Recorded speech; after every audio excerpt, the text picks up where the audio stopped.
Hello दोस्तों, dictation start होगी 5 second बाद। स्टार्ट। महोदय, अंधविश्वास से मुक्त होकर धर्म का स्वरूप काव्य में हो जाता है।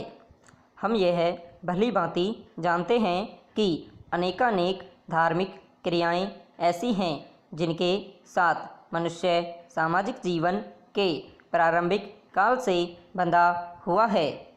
यह मानना पड़ेगा कि धर्म में अवश्य ही कुछ ऐसी बात है कि हजारों वर्षों से मनुष्य उसके प्रभाव में रहता चला आया है। कई बार आस्था में जीवन और धार्मिक क्रियाओं से सौंदर्य का बोध होता है। धर्म स्वयं सौंदर्य का एक रूप है, क्योंकि पवित्रता, उपासना और ध्यान साधना के द्वारा सौंदर्य की अभिव्यक्ति होती है। यह बात हिंदू धर्म के संदर्भ में विशेष रूप से उल्लेखनीय है। वैदिक धार्मिक परंपरा में प्रकृति के विभिन्न तत्वों की उपासना का विधान रहा है। पैरा। पृथ्वी, सूर्य, चंद्रमा, आकाश आदि तत्व सभी सौंदर्य के प्रतीक हैं। असंख्य देवी देवताओं की कल्पना में भी विचित्र प्रकार का सौंदर्य बोध होता है। धार्मिक रीति रिवाज, उत्सव व त्यौहार हिंदुओं की धार्मिक चेतना के साथ उनके सौंदर्य प्रेम के परिचायक हैं। यह तर्क से अधिक अनुभव की बात है कि मनुष्य सभ्यता की प्रक्रिया में कितना भी आगे निकल जाए, वह धर्म के बिना नहीं जी सकता। इसका कारण यह है कि मनुष्य के धार्मिक विश्वास के पीछे एक सत्य है जिसे प्राप्त करने के लिए वह प्रयत्नशील रहा है। वह सत्य रहस्यमय है। धार्मिक विश्वास का यही मूल कारण रहा है। सत्य को न प्राप्त करके भी मनुष्य का यह अनुभव करता है कि जो उसे धर्म ने दिया है वह अन्य किसी प्रकार संभव नहीं है। सत्य को प्राप्त न करके भी उसमें यह विश्वास निरंतर बना हुआ है कि धर्म और धार्मिकता का जीवन ही उसे परम सत्य को पाने में सक्षम बना सकता है। केवल यही बात धार्मिक बने रहने के लिए कम शक्तिशाली कारण नहीं है। पैरा। इस धार्मिक विश्वास की अभिव्यक्ति भी कई प्रकार से होती है। जो व्यक्ति मंदिर में जाकर पूजा करता है अथवा पवित्र पुस्तक का पाठ करता है या सुनता है, वह भी धार्मिक कहलाता है। तथा वह व्यक्ति जो प्रकृति को ईश्वर का पर्याय मानकर उसके सौंदर्य की उपासना करता है, वह भी अपने को धार्मिक कह सकता है। प्राकृतिक सौंदर्य के में सत्य को प्राप्त करने वाला मनुष्य अप्राकृतिक शक्ति में विश्वास ही नहीं करता। इसलिए प्राकृतिक जगत से भिन्न किसी दैवीय शक्ति की कल्पना उसके लिए संभव नहीं है। हिंदू धर्म और अवतारवाद के संदर्भ में ऐसी व्यक्ति राम और कृष्ण को सौंदर्य और जीवन की पूर्णता के प्रतीक रूप में आराध्य मान सकता है, परंतु उनको ईश्वर तथा उपास्य रूप में उसका कवि हृदय कभी स्वीकार नहीं करता।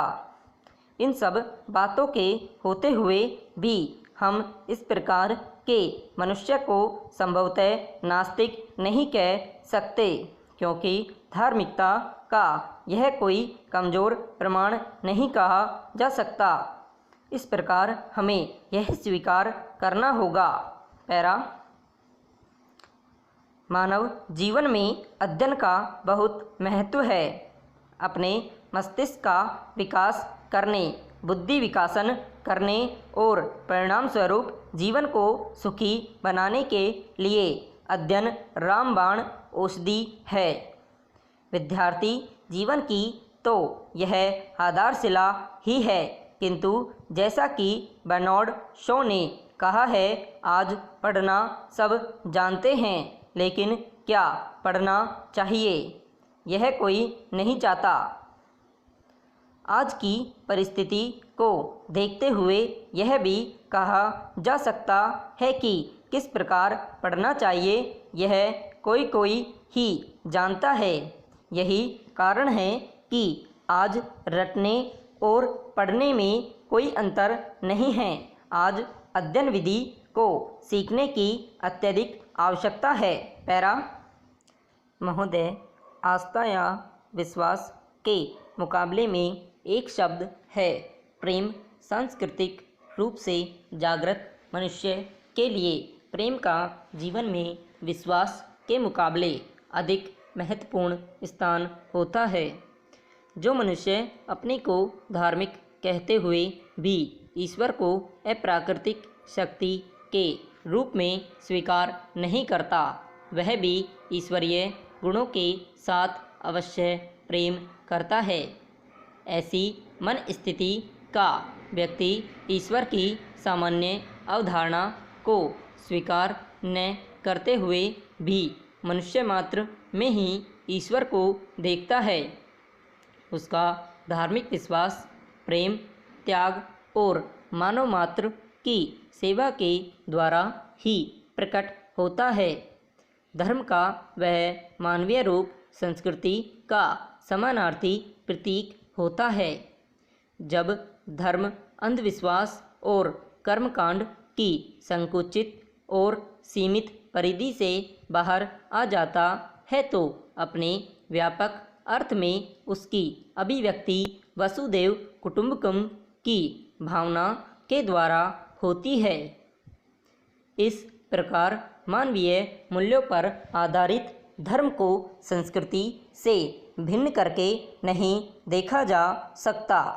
मनुष्य जहाँ संसार के सापेक्ष मूल्यों के समुचित ज्ञान के द्वारा अपनी सांस्कृतिक चेतना का परिचय देता है, वहीं अपने विचार और कर्मों के द्वारा धार्मिकता का भी प्रमाण दे सकता है। पैरा जो धार्मिकता विचार और कर्मों के द्वारा अभिव्यक्त नहीं होती, उसका आधार प्रेम, सेवा और परोपकार न होकर धार्मिक कट्टरता और अंधविश्वास हो जाता है। यही कारण है कि दार्शनिकों, साहित्यकारों और अन्य सूफी संतों ने धर्म में संकीर्णता और पृथकता की भावना का हमेशा विरोध किया। ईसाई साहित्य की एक बहुचर्चित कथा है।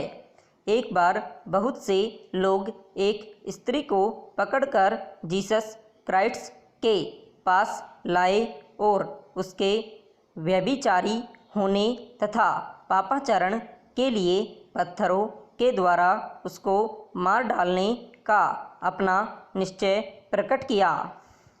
प्रभु जीसस ने कहा कि पाप कर्म के लिए स्त्री को दंड तो देना ही चाहिए, परंतु उन्होंने एक शर्त लगा दी।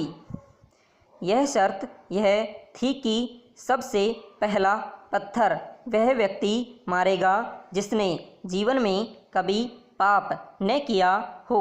यह शर्त सुनकर वे सब लोग सोच में पड़ गए और थोड़ी देर बाद एक एक करके चुपचाप वहाँ से जाने लगे। देखते देखते वहाँ स्त्री के सिवा कोई व्यक्ति न रहा। पैरा करुणा, आत्मनिरीक्षण और प्रेम संस्कृति के मूल तत्व हैं और यह धार्मिकता के भी मूल लक्षण हैं।